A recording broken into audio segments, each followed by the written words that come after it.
Hello friends, welcome to day trader Telugu. ఇవాల్టి వీడియోలో stock మార్కెట్లో ప్రైస్ అని వింటూ ఉంటారు కదా. సో ఆ ప్రైస్ అంటే ఏంటి, ఓపెన్ ఇంట్రెస్ట్ అని వింటూ ఉంటారు కదా. సో ఓపెన్ ఇంట్రెస్ట్ అంటే ఏంటి అండ్ వాల్యూమ్ అంటే ఏంటి, సో ప్రైస్కి వాల్యూమ్కి అలాగే ఓపెన్ ఇంట్రెస్ట్కి మధ్య ఉన్న రిలేషన్ ఏంటి అండ్ ఈ పదాలు ఎప్పుడైనా వింటూ వచ్చారా స్టాక్ మార్కెట్లో? Long buildup, short covering or long unwinding అని. సో వీటి మీనింగ్ని కూడా నేను మీకు సింపుల్గా ఎక్స్ప్లెయిన్ చేస్తాను ఫ్రెండ్స్. వీటన్నిటిని ఎక్స్ప్లెయిన్ చేస్తూ వీటిల్ని యూజ్ చేసి స్టాక్ మార్కెట్లో స్టాక్స్ని ఈజీగా ఎలా సెలెక్ట్ చేసుకోవాలి. అదేంటి తమ్నెల్లో 2 minutesలో ట్రేడింగ్ స్టాక్ సెలెక్షన్ అని పెట్టారు, మరేమో ఇంత కంటెంట్ చెప్తారు, ఇప్పుడు ఈ వీడియో లెంత్ ఏమో ఇంత ఉంది అంటే ఈ వీడియో అంతా చూసిన తర్వాత మీరు 2 minutesలో స్టాక్స్ని సెలెక్ట్ చేసుకోవచ్చు friends. Okay, so video content కూడా 2 minutesే ఉంటే నేను చెప్పే కంటెంట్ మీకు సరిగా అర్థం కాదు. సో ఫ్రెండ్స్, ఈ వీడియోలో ఈ టోటల్ కాన్సెప్ట్స్ అన్నిటి గురించి నేను మీకు క్లియర్గా ఎక్స్ప్లెయిన్ చేస్తాను. సో దట్ కమింగ్ టైమ్స్లో మీకు కేవలం స్టాక్ సెలెక్షన్ అనే కాదు, సో స్టాక్ సెలెక్షన్ ఎలా చేయాలనే దాని గురించే కాదు, మీరు ఆప్షన్స్లో ట్రేడ్ చేస్తున్నా, ఫ్యూచర్స్లో ట్రేడ్ చేస్తున్నా, ఈవెన్ ఇంట్రాడేలో స్టాక్స్ని సెలెక్ట్ చేసుకుంటున్నా సరే, ఇప్పుడు మనం మాట్లాడుకోబోతున్న కాన్సెప్ట్స్ మీకు some way or other definitely use అవుతాయి అనమాట. సో ప్రైస్ రిలేటెడ్గా బిగినర్ తెలుసుకోవాల్సిన బేసిక్ ఇన్ఫర్మేషన్ నేను ఇప్పుడు ప్రొవైడ్ చేస్తాను ఫ్రెండ్స్. ఈ బేసిక్ ఇన్ఫర్మేషన్ కాకుండా ఈ ప్రైస్ యాక్షన్ రిలేటెడ్గా అండ్ క్యాండిల్ స్టిక్స్ రిలేటెడ్గా మీరు ఇంకా అడ్వాన్స్డ్గా తెలుసుకోవాలనుకుంటే మన ఛానల్లో already candle sticks, heikin ashi and price action రిలేటెడ్గా అండ్ సపోర్ట్ అండ్ రెసిస్టెన్స్ రిలేటెడ్గా ఈ కంప్లీట్ టాపిక్స్ రిలేటెడ్గా ఆల్రెడీ వీడియోస్ ఉన్నాయి. వాటికి సంబంధించిన లింక్స్ని నేను మన కామెంట్ సెక్షన్లో ఫస్ట్ కామెంట్లో అయితే ఇస్తాను. సో మీరు ఏ చార్ట్ అయినా ఓపెన్ చేసి టైం ఫ్రేమ్ని సెలెక్ట్ చేసుకున్నారనుకోండి, అనుకుందాం మీరు ఒక 15 minutes టైం ఫ్రేమ్ని సెలెక్ట్ చేస్తే, మీరు ఒకవేళ క్యాండిల్ స్టిక్స్ని అనాలిసిస్ చేస్తుంటే మీకు కనిపించే ప్రతి ఒక్క క్యాండిల్ కూడా 15 minutesని రిప్రజెంట్ చేస్తుంది. సో దాని మీనింగ్ ఏంటంటే, సపోజ్ అనుకుందాం 9:15 నుంచి 9:30 వరకు ఉన్న మొత్తం ప్రైస్ యాక్షన్ ని ఆ 15 minutes క్యాండిల్ రిప్రజెంట్ చేస్తుంది అనమాట. స్టాక్ ఓపెనింగ్ నుంచి హైకి వెళ్ళడం, మళ్ళీ లోయెస్ట్ పాయింట్ కి వెళ్ళడం అండ్ అగైన్ ఆ 15 minutes ఎండింగ్ లో, అంటే 9:15 నుంచి 9:30లో ఆ 15 minutes ఎండింగ్ లో ఎక్కడ క్లోజ్ అయింది అదంతా కూడా మనకి క్యాండిల్ స్టిక్స్ లో రిప్రజెంట్ అవుతుంది అనమాట. సో ఎంటైర్ 15 minutes లో ఎంతవరకు ఆ స్టాక్ అప్ సైడ్ కి వెళ్ళింది అనేది మనకి టాప్ విక్ చెప్తుంది అనమాట, హై చెప్తుంది. ఆ ఎంటైర్ 15 minutesలో ఆ స్టాక్ ఎంతవరకు డౌన్ సైడ్కి వెళ్ళింది అనేది లోయర్ విక్ చెప్తుంది. సో ఈ గ్రీన్ క్యాండిల్ ఒక బాడీ ఏం చెప్తుందంటే స్టాక్ ఎక్కడ ఓపెన్ అయింది, ఆ 15 minutesలో ఎక్కడ క్లోజ్ అయింది అనేది. సో ఎంటైర్ 15 minutesలో ఆ స్టాక్ ఎక్కడెక్కడికో వెళ్తూ ఉన్నా సరే, ఫైనలీ మనకు ఆ 15 minutes క్యాండిల్ని చూస్తే మనకు క్లియర్గా ఒక ఐడియా వచ్చేస్తుంది అనమాట. ఆ స్టాక్ ఎంత హైకి వెళ్ళింది, ఎంత లోకి వెళ్ళింది అండ్ ఎక్కడ ఓపెన్ అయింది అండ్ ఎక్కడ క్లోజ్ అయిందని. రెడ్ క్యాండిల్లో కంప్లీట్గా ఆపోజిట్గా ఉంటుంది. స్టార్టింగ్ పాయింట్, ఓపెనింగ్ పాయింట్ ఉంటుంది అండ్ ఆ ఎంటైర్ టైం ఫ్రేమ్లో మనకి స్టాక్ ఫాల్ అయి ఉంటుంది కాబట్టి ఎక్కడైతే ఫాల్ అయి క్లోజ్ అయి ఉంటుందో ఆ టైం ఫ్రేమ్లో ఆ బాడీ ఒక లోయర్ పాయింట్ దాన్ని రిప్రజెంట్ చేస్తూ ఉంటుంది కాబట్టి ఈ లోయర్ పాయింట్ మనకి క్లోజింగ్ పాయింట్ అవుతుంది. అండ్ యాజ్ ఇట్ ఈస్ ఇందాక ఎలాగైతే టాప్ విక్ మనకి హైని రిప్రజెంట్ చేస్తుంది అనుకున్నామా, అండ్ ఈ లోయర్ పాయింట్ ఆ ఎంటైర్ టైం ఫ్రేమ్లో మనకి ఏదైతే లోయెస్ట్ లెవెల్కి ఫాల్ అయి ఉంటుందో స్టాక్ దాన్ని రిప్రజెంట్ చేస్తుంది అనమాట.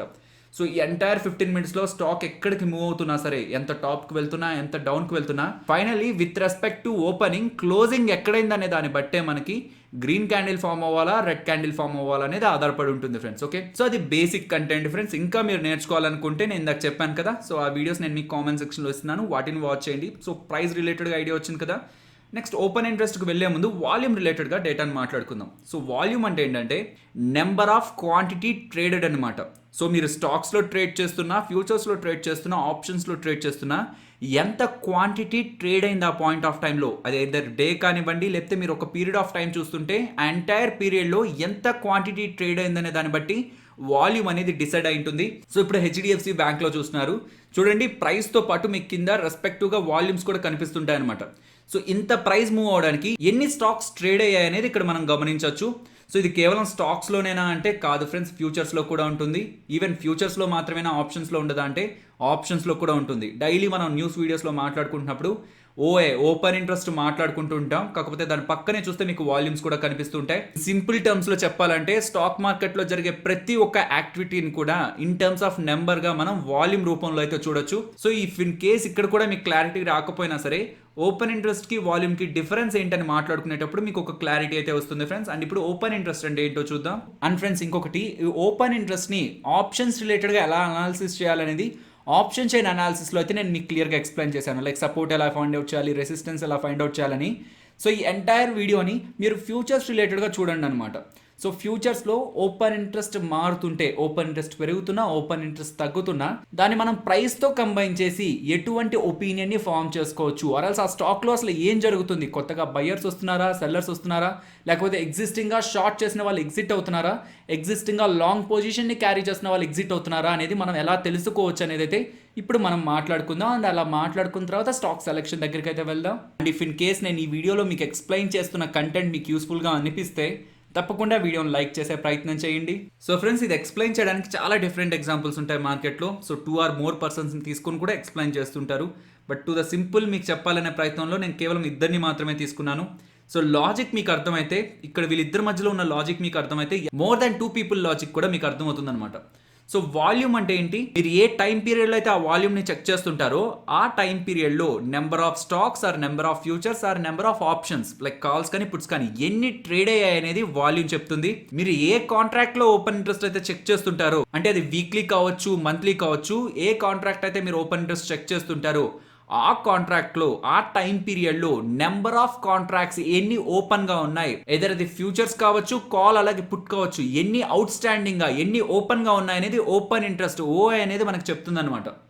ఫర్ ఎగ్జాంపుల్ ఇక్కడ మీరు గమనిస్తే నిఫ్టీకి సంబంధించిన ఫ్యూచర్ని శివ గారు బై చేయాలనుకుంటున్నారు, రామ్ గారు సెల్ చేయాలనుకుంటున్నారు. సో ఎందుకు చేయాలనుకుంటున్నారని లాజిక్ కొంత పక్క నుంచి చేస్తే, సో ఎగ్జాంపుల్ని సింపుల్గా ఉంచడం కోసం ఎంటైర్ మార్కెట్లో నిఫ్టీలో ట్రేడ్ చేసే వాళ్ళు వీళ్ళిద్దరే అనుకుందాం. అండ్ దీనికి ముందున్న వాల్యూమ్ అలాగే ఓపెన్ ఇంట్రెస్ట్ కూడా 0 అనుకుందాం. వీళ్ళిద్దరు కూడా ఆర్డర్స్ ప్లేస్ చేశారు అండ్ వాళ్ళ ట్రేడ్స్ ఎగ్జిక్యూట్ అయ్యాయి. క్వాంటిటీ ఎంత? సో ఆ ట్రేడ్ ఒక క్వాంటిటీ ఎంత? 5 లాట్స్. అండ్ ఎన్ని కాంట్రాక్ట్స్ ట్రేడ్ అయ్యాయి? అక్కడ ఓపెన్గా ఎన్ని ఉన్నాయి? ఇప్పుడు 5 ఓపెన్లో ఉన్నాయన్నమాట. సో ఇది లాస్ట్ వరకు వినండి ఫ్రెండ్స్, మీకు క్లియర్గా అర్థమవుతుంది. And after A point of time, కొంత టైం తర్వాత శివ గారు ప్రాఫిట్స్లో ఉన్నారు. 5 క్వాంటిటీ నిఫ్టీ ఫ్యూచర్స్ని బై చేశారు కదా. సో అలా బై చేసిన తర్వాత నిఫ్టీ టాప్ సైడ్కి వెళ్ళింది. సో దట్ తను కొంత ప్రాఫిట్స్లో ఉన్నారు. సో ప్రాఫిట్స్లో ఉన్నారు కాబట్టి 5 లాట్స్ని ఎగ్జిట్ అవ్వకుండా 3 లాట్స్ని ఎగ్జిట్ అవ్వాలనుకుంటున్నారు అనమాట. సో ఆ 3 లాట్స్ ఎగ్జిట్ అవ్వాలనుకున్న పాయింట్లో రామ్ గారు కూడా కొంత లాస్లో ఉండేసరికి 5 లాట్స్ నిఫ్టీ ఫ్యూచర్ని సెల్ చేశారు కదా, దాంట్లో నేను 3 క్వాంటిటీని మార్కెట్లోంచి బై చేస్తానని తను కూడా ఆర్డర్ ప్లేస్ చేస్తాడు. ఇద్దరు కూడా ఆర్డర్స్ ప్లేస్ చేసేసరికి ఆ ట్రేడ్లో ఎన్ని క్వాంటిటీస్ ట్రేడ్ అవుతున్నాయి? 3 లాట్స్ కదా. సో వాల్యూమ్ దగ్గర అడిషనల్గా 3 వచ్చి యాడ్ అవుతుంది అనమాట. అంటే టోటల్ వాల్యూమ్ 8 అవుతుంది. కానీ ఓపెన్ ఇంట్రెస్ట్ -3 టోటల్ 2 అవుతుంది అనమాట. బికాస్ వీళ్ళిద్దరూ ఎప్పుడైతే ఒక 5 లాట్స్ ట్రేడ్ చేద్దాం అనుకున్నారో, ఒకరు సెల్ చేద్దాం అనుకున్నారు, ఒకరు బై చేద్దాం అనుకున్నారు. సో ఎప్పుడైతే వాళ్ళు అలా అనుకున్నారో వీళ్ళిద్దరు కూడా ఆర్డర్స్ ప్లేస్ చేసేసరికి 5 ఓపెన్ కాంట్రాక్ట్స్ క్రియేట్ అవ్వడం జరిగింది. అంటే ఒక బయ్యర్కి ఒక సెల్లర్కి మధ్యలో 5 ఓపెన్ కాంట్రాక్ట్స్ క్రియేట్ అవ్వడం జరిగింది.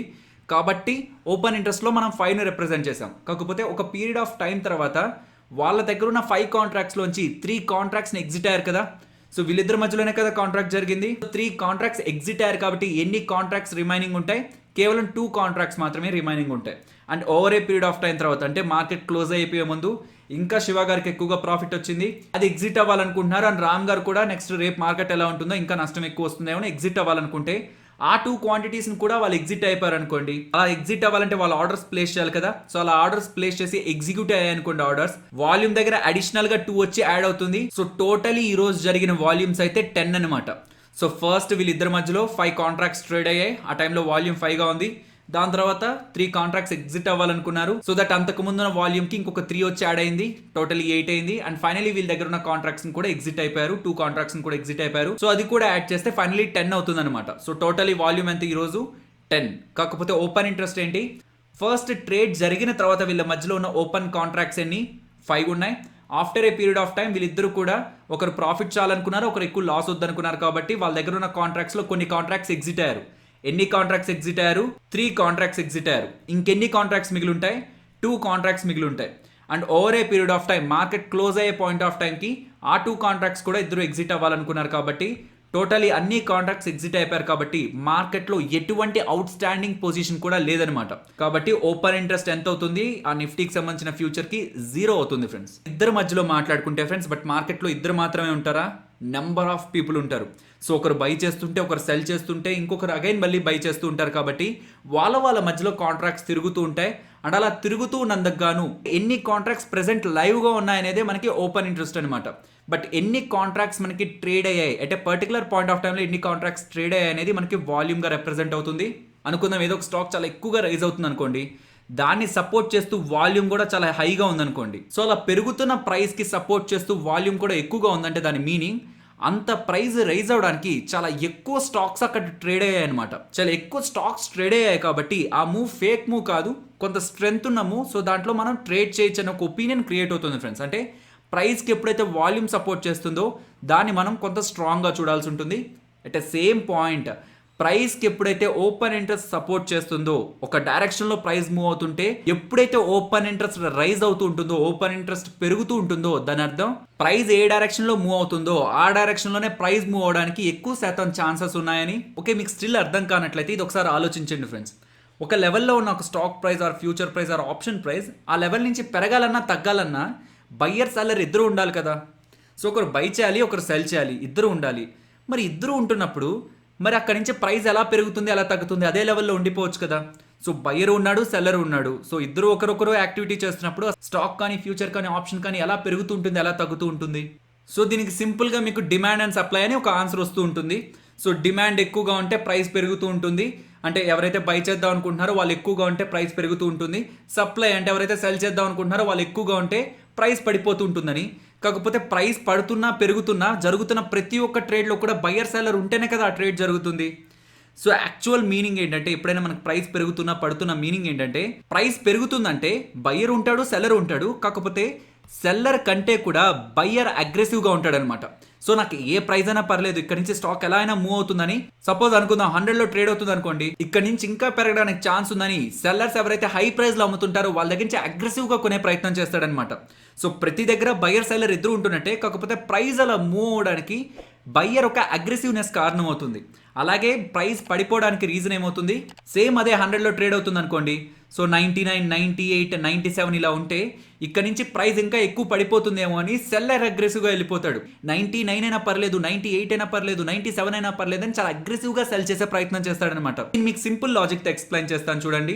అనుకుందాం ఫ్రెండ్స్, నిఫ్టీ ఫ్యూచర్ చాలా పాజిటివ్గా గెయిన్ అయిపోతూ ఉంది, ఓపెన్ ఇంట్రెస్ట్ కూడా రైజ్ అవుతుంది అనమాట. అంటే ఇప్పటి వరకు మార్కెట్లో లేని కాంట్రాక్ట్స్ కొత్తగా క్రియేట్ అవుతున్నాయి. సో ఒక కాంట్రాక్ట్ క్రియేట్ అవ్వాలంటే బయ్యర్ ఉండాలి, సెల్లర్ ఉండాలి. కాకపోతే ప్రైస్ ఎప్పుడు పెరుగుతుందని చెప్పాను, బయ్యర్ అగ్రెసివ్గా ఉన్నప్పుడు పెరుగుతుంది. సో ఇప్పుడు ఇలా ప్రైస్ రైజ్ అవ్వడానికి ఖచ్చితంగా నిఫ్టీ ఫ్యూచర్లో ట్రేడ్స్ జరగాలి. ప్రతి ట్రేడ్లోనూ బయ్యర్ ఉండాలి, సెల్లర్ ఉండాలి. కాకపోతే సెల్లర్ కంటే కూడా ఇక్కడ బయ్యర్ అగ్రెసివ్గా అంటూ ఎక్కువ కాంట్రాక్ట్స్ కొనే ప్రయత్నం చేస్తున్నాడు అనమాట. అంటే 11,200 దగ్గర ఉంటే 11,210, 220 అలా వెళ్తున్నా సరే నాకు ఆ ప్రైస్ అయినా పర్లేదని చెప్పి కొత్త కాంట్రాక్ట్స్ని ఓపెన్ చేసే ప్రయత్నం చేస్తున్నాడు బయ్యర్. కాబట్టి నెంబర్ ఆఫ్ కాంట్రాక్ట్స్ మార్కెట్లో పెరుగుతున్నాయి, అంటే ఓపెన్ ఇంట్రెస్ట్ పెరుగుతుంది. బయ్యర్ అగ్రెసివ్గా ఉండడం కారణంగా ప్రైస్ కూడా పెరుగుతుందన్నమాట.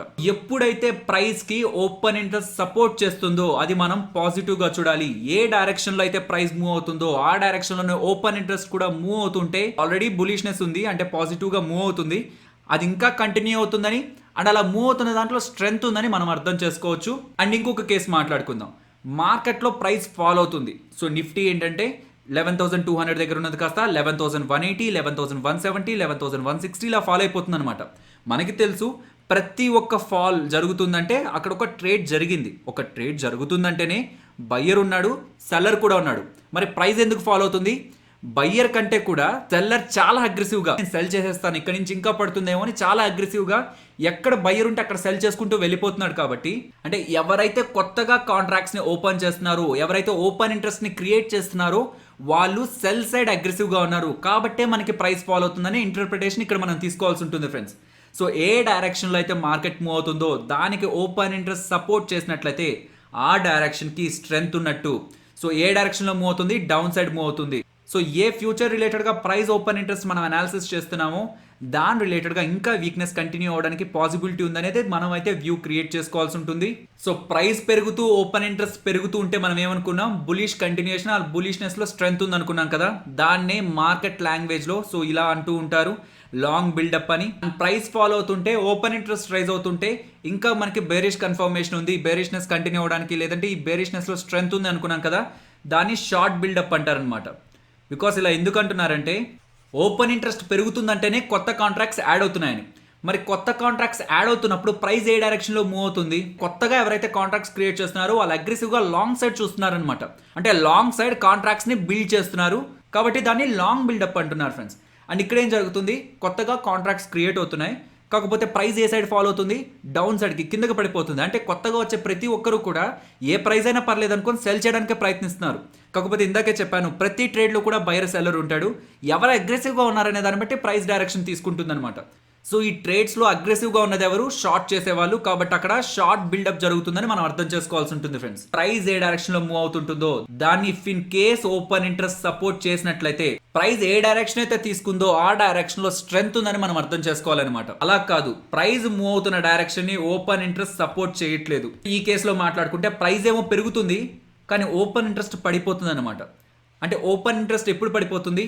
ఆల్రెడీ ఎగ్జిస్టింగ్ గా ఉన్న కాంట్రాక్ట్స్ ని బయ్యర్ కానీ సెల్లర్ కానీ ఎగ్జిట్ అవ్వాలనుకున్నప్పుడు అకౌంట్లో హోల్డ్ చేస్తున్న కాంట్రాక్ట్స్ లో ఎదర్ లాస్ ఆర్ ప్రాఫిట్ కారణంగా ఆ కాంట్రాక్ట్స్ ఎగ్జిట్ అవ్వాలనుకున్నప్పుడు నెంబర్ ఆఫ్ కాంట్రాక్ట్స్ మార్కెట్లో తగ్గుతాయన్నమాట. అవుట్ స్టాండింగ్ కాంట్రాక్ట్స్ తగ్గుతాయన్నమాట. సో మార్కెట్ ఏమో రైజ్ అవుతుంది, సో ప్రైస్ ఏమో రైజ్ అవుతుంది. మరి ప్రైస్ రైజ్ అవుతున్నప్పుడు దానికి కారణం కొత్తగా అగ్రెసివ్గా బయర్స్ రావడం కాదు. ఒకవేళ కొత్తగా అగ్రెసివ్గా బయర్స్ వస్తే ఓపెన్ ఇంట్రెస్ట్ కూడా రైజ్ అయ్యేదే. కొత్తగా అగ్రెసివ్గా బయర్స్ రావట్లేదు కానీ ప్రైస్ రైజ్ అవుతుంది. ఎందుకని రైజ్ అవుతూ ఉంటుంది? ఈ రీజన్ అనుకోవచ్చా? మార్కెట్ కిందకి పడిపోతుంది అని ఎక్కువగా అగ్రెసివ్గా మార్కెట్ని షార్ట్ చేసిన వాళ్ళు ఇప్పుడు ఆ షార్ట్ పొజిషన్స్ నుంచి ఎగ్జిట్ అవుతున్నారు అనుకోవచ్చా? సింపుల్గా చెప్పాలంటే ఒక నెగిటివ్ న్యూస్ వచ్చింది అనుకుందాం ఫ్రెండ్స్. 100 రూపీస్లో స్టాక్ ఉంది, నెగిటివ్ న్యూస్ వచ్చింది. సో నెగిటివ్ న్యూస్ వచ్చింది అని మార్కెట్లో ఎప్పుడైతే అప్డేట్ వచ్చేస్తుందో వెంటనే అందరూ సెల్ పొజిషన్స్ తీసేసుకుంటారనమాట. సో అంటే ఎక్కువగా షార్ట్ చేయడానికి ప్రయత్నిస్తారు. సో ప్రతి ట్రేడ్లోనూ బయ్యర్ సెల్లర్ ఇద్దరు ఉంటారు. కాకపోతే అగ్రెసివ్నెస్ ఎక్కడుంది? సెల్లర్ సైడ్ ఉంది అనుకుందాం. 95 వరకు ప్రైస్ ఫాల్ అయిపోయింది. ఆ న్యూస్ అంత నెగిటివ్ న్యూస్ కాదు కాబట్టి 5 రూపీస్ వరకు ఫాల్ అయ్యి అక్కడ స్టేబుల్ అయింది అనుకుందాం. మా కంపెనీ రిలేటెడ్గా అలాంటివి ఏం లేవు, మేము చాలా క్లియర్గా ఉన్నాను, కంపెనీ అప్డేట్ చేసింది అనుకోండి. ఎవరైతే చాలా అగ్రెసివ్గా షార్ట్ చేశారో వాళ్ళు వెంటనే వాళ్ళ షార్ట్ పొజిషన్స్ ని స్క్వైర్ ఆఫ్ చేసుకోవడానికి, కవర్ చేసుకోవడానికి ప్రయత్నిస్తారనమాట. సో అంతకు ముందు సెల్లర్ గా ఉన్న తను ఇప్పుడు బై ఆర్డర్ ప్లేస్ చేసి తన కాంట్రాక్ట్ ని ఎగ్జిట్ అయ్యే ప్రయత్నం చేస్తాడనమాట. సో కొత్తగా బై ఆర్డర్స్ వస్తే కదా మనకు ఓపెన్ ఇంట్రెస్ట్ పెరుగుతుంది. ఆల్రెడీ ఎగ్జిస్టింగ్ గా ఉన్న కాంట్రాక్ట్ స్క్వైర్ ఆఫ్ అవుతుంటే అది న్యూ కాంట్రాక్ట్ క్రియేట్ చేస్తున్నట్టు కాదు కాబట్టి మనకు ఓపెన్ ఇంట్రెస్ట్ పెరగదు.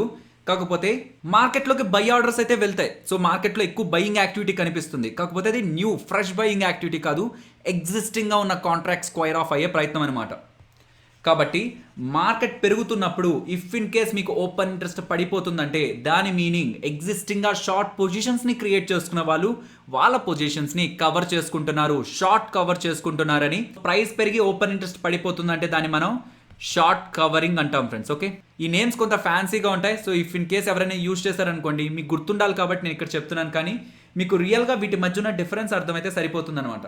అండ్ ఫైనలీ ప్రైజు పడిపోతుంది, ఓపెన్ ఇంట్రెస్ట్ కూడా పడిపోతుంది. సపోజ్ రిలయన్స్ ఇండస్ట్రీస్ రిలేటెడ్గానే మాట్లాడుకుందాం. సో రిలయన్స్ ఇండస్ట్రీస్ రిలేటెడ్గా ఎవరు కొన్ని వేల కోట్లు పెట్టారని అప్డేట్ వచ్చేసరికి సడన్గా ఒక 20 రూపీస్ పెరిగిపోయేసరికి వెంటనే చాలా వరకు మార్కెట్లో ఉన్న వాళ్ళు ఇంకా పెరుగుతుందేమో అని చెప్పి అగ్రెసివ్గా లాంగ్ పొజిషన్స్ని బిల్డ్ చేస్తారనమాట. ఫ్యూచర్స్లో అనుకుందాం అగ్రెసివ్గా బిల్డ్ చేస్తారు. సో అలా అగ్రెసివ్గా బిల్డ్ చేసేసరికి కొంత ప్రైస్ కూడా రైజ్ అవుతుంది. బట్ అక్కడి నుంచి వెయిట్ చేస్తారు, 2 అవర్స్ అవుతుంది, 3 అవర్స్ అవుతుంది. రిలయన్స్ ప్రైస్ ఎక్కువగా పెరగకుండా ఏ లెవెల్స్లో ఉందో ఆ లెవెల్స్లోనే ట్రేడ్ అవుతుంటే ఎవరైతే ఎక్స్పెక్టేషన్స్తో బై చేశారో, ఎవరైతే ఒక వ్యూతో బై చేశారో వాళ్ళ వ్యూ రాంగ్ అయింది కాబట్టి వాళ్ళకున్న లాంగ్ పొజిషన్స్ని స్క్వైర్ ఆఫ్ చేసే ప్రయత్నం చేస్తారు. అంటే వాళ్ళ లాంగ్ కాంట్రాక్ట్స్ని ఎగ్జిట్ అయ్యే ప్రయత్నం చేస్తారనమాట, అన్వైండ్ చేసే ప్రయత్నం చేస్తారు. కాబట్టి లాంగ్ కాంట్రాక్ట్స్ ఎగ్జిట్ అవుతున్నారంటే నెంబర్ ఆఫ్ కాంట్రాక్ట్స్ మార్కెట్లో తగ్గిపోతున్నాయి. ఆల్రెడీ బై చేసిన అతను ఎగ్జిట్ అవ్వాలంటే ఇప్పుడు ఏం చేయాలి? సెల్ చేయాలి. So number of cell orders మార్కెట్లో పెరుగుతాయి కాబట్టి ప్రైస్ కూడా మనకి ఫాలో అవుతుంది ఫ్రెండ్స్. సో ఎప్పుడైతే ప్రైస్ ఫాలో అవుతూ ఓపెన్ ఇంట్రెస్ట్ కూడా ఫాలో అవుతుందో దాన్ని మనం లాంగ్ అన్వైండింగ్ అంటాం అనమాట. ఓకే, సో ఇక్కడ నేను ఈ సైడ్ వ్యూ సైడ్ రాసిన పేర్లన్నింటినీ కొంతసేపు మర్చిపోండి. Long buildup, short covering, long unwinding ఇదంతా మర్చిపోండి. ఇది వరకు గుర్తుంచుకోండి. ప్రైస్ ఏ డైరెక్షన్లో అయితే మూవ్ అవుతుందో ఆ డైరెక్షన్కి ఓపెన్ ఇంట్రెస్ట్ సపోర్ట్ చేసింది అనుకోండి, మీన్స్ మార్కెట్ పాజిటివ్ డైరెక్షన్లో మూవ్ అవుతున్నా ఓపెన్ ఇంట్రెస్ట్ పాజిటివ్గా ఉండాలి, మార్కెట్ డౌన్ సైడ్ మూవ్ అవుతున్నా ఓపెన్ ఇంట్రెస్ట్ పాజిటివ్గా ఉండాలి. అలా జరిగితే ఏ డైరెక్షన్లో అయితే ప్రైస్ మూవ్ అవుతుందో ఆ డైరెక్షన్కి స్ట్రెంత్ ఉందని నమ్మాలన్నమాట. అలా కాకుండా మార్కెట్ ఏ డైరెక్షన్లో అయితే మూవ్ అవుతుందో దానికి ఒకవేళ ఓపెన్ ఇంట్రెస్ట్ సపోర్ట్ చేయలేదనుకోండి, అంటే మార్కెట్ పైకి వెళ్తున్నా ఓపెన్ ఇంట్రెస్ట్ సపోర్ట్ చేయట్లేదు, సో ఓపెన్ ఇంట్రెస్ట్ పడిపోతుంది. మార్కెట్ డౌన్ సైడ్కి వెళ్తున్నా ఓపెన్ ఇంట్రెస్ట్ పడిపోతుంది. అంటే కిందకి వెళ్తున్న మూకి ఓపెన్ ఇంట్రెస్ట్ సపోర్ట్ చేయట్లేదు, పైకి వెళ్తున్న మూకి ఓపెన్ ఇంట్రెస్ట్ సపోర్ట్ చేయట్లేదు. అంటే కొత్తగా యాక్టివిటీ లేదనమాట మూలో. ఎగ్జిస్టింగ్గా పొజిషన్స్ని క్రియేట్ చేసుకున్న వాళ్ళు వాళ్ళ కాంట్రాక్ట్స్ని స్క్వైర్ ఆఫ్ చేస్తున్నారు కాబట్టి మనకు ఓపెన్ ఇంట్రెస్ట్ డౌన్ అవుతుంది. అంతకుముందున్న సెల్లర్ బయ్యర్గా మారుతున్నాడు అండ్ అంతకుముందున్న బయ్యర్ సెల్లర్గా మారుతుండేసరికి ప్రైస్లో మనకు మూవ్మెంట్ వస్తుంది అనమాట. కేవలం ఆ కారణంగానే స్టాక్ మూవ్ అవుతుంది. దానికి మించే ఫ్రెష్ యాక్టివిటీ మనకు అక్కడ కనిపించట్లేదు కాబట్టి వీటికి మనం పెద్ద ఇంపార్టెన్స్ ఇవ్వం, వీటికి మాత్రమే మనం ఇంపార్టెన్స్ ఇస్తాం. సో నేను మీకు థంబ్నెయిల్లో పెట్టాను కదా 2 మినిట్స్లో మీరు స్టాక్ని సెలెక్ట్ చేసుకోవచ్చని. సో ఇక్కడ వరకు మీకు క్లారిటీ ఉంటే నిజంగానే మీరు 2 మినిట్స్లో సెలెక్ట్ చేసుకోవచ్చు. మరి ఎక్కడ చెక్ చేయాలి ఈ లాంగ్ బిల్డప్ని, షార్ట్ బిల్డప్ని ఎక్కడ చెక్ చేయాలి, అండ్ అగైన్ ఈ షార్ట్ కవరింగ్, లాంగ్ అన్వైండింగ్ని కూడా ఎక్కడ చెక్ చేయాలంటే దీనికి చాలా వెబ్సైట్స్ అయితే ఉంటాయి ఫ్రెండ్స్. కాకపోతే మనీ కంట్రోల్ అని ఒక వెబ్సైట్ ఉంది. సో ఆ మనీ కంట్రోల్ రిలేటెడ్గా మీకు ఫ్రీ యాక్సెస్ ఉంటుందన్నమాట. అంటే దీనికి ఎటువంటి డబ్బులు పెట్టాల్సిన అవసరం లేదు. సో ఎలా వెళ్ళాలనేది చెప్తాను. నార్మల్గా మీరు మనీ కంట్రోల్ ఓపెన్ చేస్తే హోమ్ పేజ్ ఇలా ఓపెన్ అవుతుంది. సో ఇక్కడ మార్కెట్స్ అని ఉంటుంది, మార్కెట్స్ని క్లిక్ చేయండి. ఆల్ స్టాట్స్ అని ఉంటుంది ఫ్రెండ్స్, అది క్లిక్ చేయండి. నెక్స్ట్ ఈ పేజ్ ఓపెన్ అవుతుంది. ఈ పేజ్లో మీకు చాలా డేటా కనిపిస్తూ ఉంటుంది ఫ్రెండ్స్. కాకపోతే ఇక్కడ FNO market action open interest analysis అని ఉందా, సో అక్కడికి వచ్చి ఇక్కడున్న ఏదో ఒక దాన్ని మీరు సెలెక్ట్ చేయండి. సో ఏది సెలెక్ట్ చేసినా సరే మీకు ఒక పేజ్ అనేది ఓపెన్ అవుతుంది అనమాట. ఆ పేజ్లో మనకు కావాల్సిన డేటాని చెక్ చేసుకోవచ్చు. ఇందాక మాట్లాడుకున్నాం కదా, 4 కేసెస్ మాట్లాడుకున్నాం కదా. ప్రైస్ పెరుగుతూ ఉంటే ఓపెన్ ఇంట్రెస్ట్ పెరుగుతూ ఉంటే లాంగ్ బిల్డప్ అనుకున్నాం. ప్రైస్ తగ్గుతుంది, కాకపోతే దానికి ఓపెన్ ఇంట్రెస్ట్ సపోర్ట్ చేస్తుంది, ఓపెన్ ఇంట్రెస్ట్ పెరుగుతుంది, దాన్ని షార్ట్ బిల్డప్ అనుకున్నాం. అలాగే ప్రైస్ పెరుగుతుంది, కాకపోతే ఓపెన్ ఇంట్రెస్ట్ తగ్గుతుంది, దానికి ఏమనుకున్నాం, షార్ట్ కవరింగ్ అనుకున్నాం. అండ్ ఫైనలీ ప్రైస్ తగ్గుతుంది, ఓపెన్ ఇంట్రెస్ట్ కూడా తగ్గుతుంది, దాన్ని మనం లాంగ్ అన్వైండింగ్ అనుకున్నాం. కాకపోతే మొదటి ఈ 2 ఆప్షన్స్ని సెలెక్ట్ చేసుకోవాలి friends. Okay, so increase in open interest అలాగే ఇంక్రీజ్ ఇన్ ప్రైస్ని మీరు సెలెక్ట్ చేసుకొని, సో అనుకుందాం మీరు స్టాక్ ఫ్యూచర్స్లో యాక్టివిటీ తీసుకోవాలనుకుంటే స్టాక్ ఫ్యూచర్స్ని సెలెక్ట్ చేసుకొని ఏ ఎక్స్పైరీని సెలెక్ట్ చేయాలి. సో ఎప్పుడైనా ఓపెన్ ఇంట్రెస్ట్ మనకి నియర్ ఎక్స్పైరీస్లోనే ఎక్కువగా ఉంటుంది ఫ్రెండ్స్. ఓకే, సో మీరు నవంబర్కి వెళ్ళినా డిసెంబర్కి వెళ్ళినా మీకు డేటా కనిపిస్తుంది, కానీ ఎక్కువ యాక్టివిటీ, ఎక్కువ ఓపెన్ ఇంట్రెస్ట్, ఎక్కువ కాంట్రాక్ట్స్ ఎక్కువగా బిల్డ్ అవుతున్నది నియర్ ఎక్స్పైరీ. కాబట్టి నియర్ ఎక్స్పైరీని సెలెక్ట్ చేసుకొని గోని క్లిక్ చేసినట్లయితే మీకు ఏ కాంట్రాక్ట్స్లో అయితే ప్రైస్ పెరిగి ఓపెన్ ఇంట్రెస్ట్ పెరుగుంటుందో, ఏ స్టాక్ ఫ్యూచర్స్లో యాక్టివిటీ కనిపించుంటుందో అది మీకు క్లియర్గా కనిపిస్తుంది అనమాట. సో ఫ్రెండ్స్, ఇప్పటి వరకు మనం అనుకునేది థియరీ మాత్రమే అనమాట. సో థియరీయే నిజంగా ప్రాక్టికల్గా కూడా ఉంటే ప్రతి ఒక్కరు కూడా స్టాక్ మార్కెట్లో డబ్బులు సంపాదిస్తారు. ఇక్కడ మీరు అర్థం చేసుకోవాల్సిన లాజిక్ ఏంటంటే, ఇక్కడ మీకు కనిపిస్తున్నవి కేవలం స్టాక్స్ మాత్రమే. కేవలం ఇది మనకు ఒక ఒపీనియన్ని మాత్రమే క్రియేట్ చేస్తుంది, అంటే ఒక సెలక్షన్ కోసం మాత్రమే యూజ్ అవుతుంది. ఫైనలీ మనం ఒక స్టాక్లో ట్రేడ్ తీసుకోవాలా లేదా అనేది స్టాక్కు సంబంధించిన చార్ట్ని అనాలిసిస్ చేసిన తర్వాత మాత్రమే మనం డిసైడ్ అవ్వాలి. నేనైతే ఐడియాలో ఎక్కువగా ట్రేడ్ చేస్తూ ఉన్నాను కాబట్టి ఐడియాని కొంత అవాయిడ్ చేస్తున్నాను. సో నెక్స్ట్ ఉన్నది ఏంటి, వేదాంత. సో వేదాంతలో ప్రైజు పెరిగింది, ఓపెన్ ఇంట్రెస్ట్ కూడా పెరిగింది. సో ఈ మూవ్ కొంత స్ట్రెంగ్త్ ఉందనుకొని వేదాంతలో ఏదైనా ట్రేడింగ్ ఆపర్చునిటీ ఉందా లేదా అనేది నేను చార్ట్ ఓపెన్ చేసి చెక్ చేయాల్సి ఉంటుంది అనమాట. అలా కాదు, మార్కెట్ ఫాలో అవుతుంది అనుకుంటున్నారు, షార్టింగ్ ఆపర్చునిటీ కోసం చూడాలనుకుంటున్నారు అనుకుంటే ప్రైస్ ఫాలో అవుతుండాలి, దానికి ఓపెన్ ఇంట్రెస్ట్ సపోర్ట్ చేయాలి. So decrease in price, increase in open interest అది సెలెక్ట్ చేసుకొని, స్టాక్ ఫ్యూచర్స్ అయితే స్టాక్ ఫ్యూచర్స్, లేదంటే ఇండెక్స్ అయితే ఇండెక్స్ అది సెలెక్ట్ చేసుకొని నియర్ ఎక్స్పైరీని సెలెక్ట్ చేసుకొని గోని క్లిక్ చేస్తే మీకు ఏ స్టాక్స్లో అయితే నెగిటివ్గా ప్రైస్ మూవ్ అవుతూ ప్రైస్ ఫాలో అవుతూ దానికి సపోర్టివ్గా ఓపెన్ ఇంట్రెస్ట్ పెరుగుతూ ఉంటుందో ఆ స్టాక్స్ అన్ని కూడా వస్తాయన్నమాట. సో ఇలా వచ్చిన వెంటనే ఈ స్టాక్స్లో సెల్ పొజిషన్ తీసుకోండి, వచ్చిన వెంటనే వీటిని షార్ట్ చేసేసేయండి అనేది కాదు ఫ్రెండ్స్ నా ఒపీనియన్. వేటిల్ని షార్ట్ చేయాలి, వేటిల్ని బై చేయాలి, మనకు ఆ ఒపీనియన్ ఈ ఓపెన్ ఇంట్రెస్ట్ ద్వారా, ఈ ప్రైజింగ్ యాక్టివిటీ ద్వారా కనిపిస్తుంది. బట్ అల్టిమేట్గా మనం ఫైనల్గా చార్ట్ అనాలిసిస్ చేసి ప్రాపర్ లెవెల్స్ని డిసైడ్ చేసుకున్న తర్వాత మాత్రమే మనం ఎంట్రీ ఇవ్వాల్సి ఉంటుందన్నమాట. అండ్ ఫ్రెండ్స్, నేను మన ఫస్ట్ కామెంట్లో వీడియోస్ని పిన్ చేస్తున్నానని చెప్పాను కదా, అక్కడ మీకు రీడ్ మోర్ ఉంటుంది. సో అది క్లిక్ చేయండి, మీకు లింక్స్ అన్ని కూడా కింద డిస్ప్లే అవుతాయి అనమాట. ఫస్ట్ కామెంట్లో రీడ్ మోర్ని క్లిక్ చేస్తే టోటల్ లింక్స్ అన్ని కూడా మీకు అక్కడ కనిపిస్తాయి. అండ్ ఇఫ్ ఇన్ కేస్ మీరు స్టాక్ మార్కెట్లో ఒక డీమ్యాట్ అకౌంట్ ఓపెన్ చేయాలనుకుంటే, సో నార్మల్గా వెబ్సైట్లోకి వెళ్ళి ఓపెన్ చేయకుండా ఇఫ్ ఇన్ కేస్ మీరు ఈ అకౌంట్స్ ఓపెన్ చేయాలనుకుంటే ఛానల్కి సంబంధించిన రిఫరల్ లింక్స్ కామెంట్స్లో అలాగే డిస్క్రిప్షన్లో ఉంటాయి. సో మీరు ఓపెన్ చేద్దాం అనుకున్నప్పుడు ఈ లింక్స్ని క్లిక్ చేసి, ఈ రిఫరల్ లింక్స్ని క్లిక్ చేసి అకౌంట్ ఓపెన్ చేయడానికి అయితే ప్రయత్నించండి. ఫ్రెండ్స్, మార్కెట్లో స్టాక్స్ని సెలెక్ట్ చేసుకోవడానికి లేకపోతే ఏ స్టాక్స్లో ట్రేడ్ చేయాలని ఒక లిస్ట్ తీసుకోవడానికి అయితే చాలా మెథడ్స్ ఉంటాయి. అండ్ ఈ వీడియో నేను సెలెక్ట్ చేయడానికి మెయిన్ రీజన్ ఈ ఓపెన్ ఇంట్రెస్ట్ రిలేటెడ్గా ఫుల్ కాన్సెప్ట్ని మీకు ఎక్స్ప్లెయిన్ చేయొచ్చు. అలాగే లాంగ్ బిల్డప్, షార్ట్ కవరింగ్, అలాగే లాంగ్ అన్వైండింగ్, ఈ ఇంపార్టెంట్ కాన్సెప్ట్స్ని కూడా మీకు ఎక్స్ప్లెయిన్ చేస్తూ స్టాక్ సెలెక్షన్ని ఎక్స్ప్లెయిన్ చేయొచ్చు. సో ఓవరాల్ ఎంటైర్ కాన్సెప్ట్ని ఒక వీడియోలో చేయొచ్చు అని ఈ కాన్సెప్ట్ని అయితే సెలెక్ట్ చేశాను. అండ్ కమింగ్ టైమ్స్లో మేబీ టైం పడుతుందేమో, బట్ ఓవరాల్గా అయితే స్టాక్ సెలెక్షన్ రిలేటెడ్గా ఉన్న ఇంకొన్ని వేస్ని కూడా మీకు ఎక్స్ప్లెయిన్ చేసి, సెలెక్షన్ తర్వాత ఒకసారి సెలెక్ట్ చేసుకున్న తర్వాత ఏ రకంగా స్టాక్ని అనాలిసిస్ చేసి ట్రేడ్లోకి ఎంటర్ అవ్వాలి, అండ్ అలా ఎంటర్ అవుతున్నప్పుడు లేకపోతే ట్రేడ్ తీసుకొని ఎగ్జిట్ అవుతున్నప్పుడు మనం ఫాలో అవ్వాల్సిన ఇంపార్టెంట్ రూల్స్ ఏంటి, ఇవన్నిటిని కూడా నేను టైం టు టైం మన ఛానల్లో కవర్ చేస్తూ వస్తాను. అండ్ ఇఫ్ ఇన్ కేస్ ఈ ఎఫర్ట్స్ అలాగే నా ఎక్స్ప్లెనేషన్ మీకు నచ్చినట్లయితే వీడియోని లైక్ చేసి ఎంకరేజ్ చేసే ప్రయత్నం చేయండి. ఫైనలీ ఇది ఫ్రెండ్స్ మన వీడియో నచ్చిందా? సో నచ్చితే వీడియోని లైక్ చేయండి ఫ్రెండ్స్. అండ్ ఈ వీడియో మన వాళ్ళకి స్పెషల్లీ బిగినర్స్కి యూజ్ అవుతుందని మీరు అనుకుంటే తప్పకుండా మన వీడియోని టెలిగ్రామ్, వాట్సాప్ అండ్ ఈ సోషల్ మీడియా ప్లాట్ఫామ్స్ ద్వారా మన వాళ్ళకి షేర్ చేయండి. అండ్ మన ఛానల్ని మీరు ఇంకా సబ్స్క్రైబ్ చేయనట్లయితే ఛానల్లో ఉన్న కంటెంట్ని ఒకసారి చూడండి ఫ్రెండ్స్. ఇఫ్ ఆ కంటెంట్ మీకు నచ్చింది అనుకుంటేనే ఛానల్ని సబ్స్క్రైబ్ చేసి పక్కనే ఉన్న బెల్ ఐకాన్ క్లిక్ చేయండి. మరొక ఇంట్రెస్టింగ్ వీడియోతో మళ్ళీ మీ ముందుకు వస్తాను. అంతవరకు టేక్ కేర్. జై హింద్.